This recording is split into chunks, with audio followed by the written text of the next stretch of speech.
দরগা বা মাজারের বিষয়টা, মুসলিমরা সেখানে যায়, এই ব্যাপারে আপনি কি বলবেন?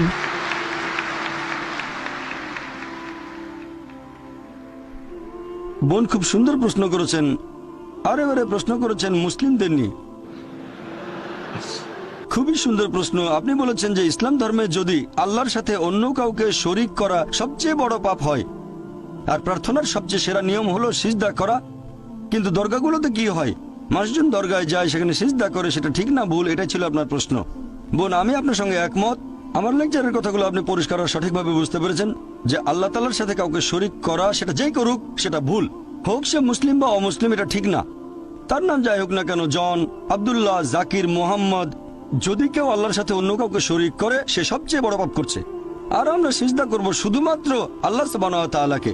যদি কেউ আল্লাহ ব্যতীত অন্য কাউকে সিজদা করে সে শিরক করছে, আল্লাহর সাথে অন্য কাউকে শরিক করছে। তাহলে একজন মানুষ যদি কোনো কবরের কাছে যায় আর সেই কবরকে সিজদা করে, সেই কবরকে ইবাদত করে, তাহলে সেটাই সবচেয়ে বড় পাপ, হোক সে মুসলিম বা অমুসলিম, যে নামে পরিচয় দিক। ধন্যবাদ। বোন, আরো একটা প্রশ্ন করবেন? আচ্ছা, যেহেতু আমাকে একটা সুযোগ দিয়েছেন, তাই এই বিষয়ের উপরে আরেকটা প্রশ্ন করি, কারণ আমি এগুলো করতে দেখেছি। আর আপনি বললেন যে কোনো মানুষ, হোক সে মুসলিম, খ্রিস্টান বা হিন্দু, যেই করুক এটা শিরক। এখন আপনার কাছে আমার প্রশ্ন যে, আমি যেমনটা দেখেছি এরকম প্রচুর আছে, আমরা সবাই তাদেরকে জানি মুসলিম হিসেবে, এরা দরগায় যায়। এখন এই ব্যাপারে আপনি কি বলবেন? এখন মুসলিম এই আরবি শব্দটা সম্পর্কে বলতে গেলে, সত্যিকারের মুসলিম যে আল্লাহর কাছে নিজের ইচ্ছাকে সমর্পণ করে, সত্যিকারের মুসলিম কখনো কোনো কবরকে সিজদা করবে না। আমি বিষয়টা জানি, বলবো না যে ভুল বলেছেন, আপনি ঠিকই বলেছেন।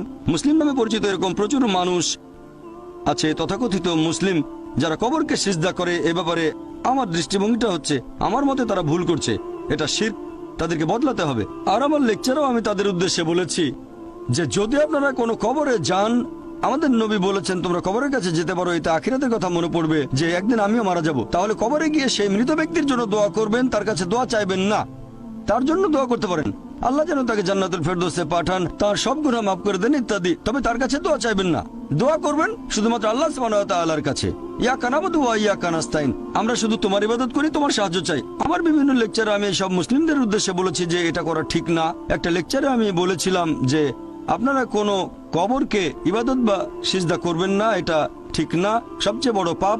আর আলহামদুলিল্লাহ সুম্মা আলহামদুলিল্লাহ, আপনি বোম্বে থেকে এসেছেন, আমিও বোম্বেতে থাকি, এরকম হাজার হাজার তরুণ মাশাআল্লাহ আমার লেকচার শুনে কবরকে ইবাদত করা বাদ দিয়েছে, আলহামদুলিল্লাহ।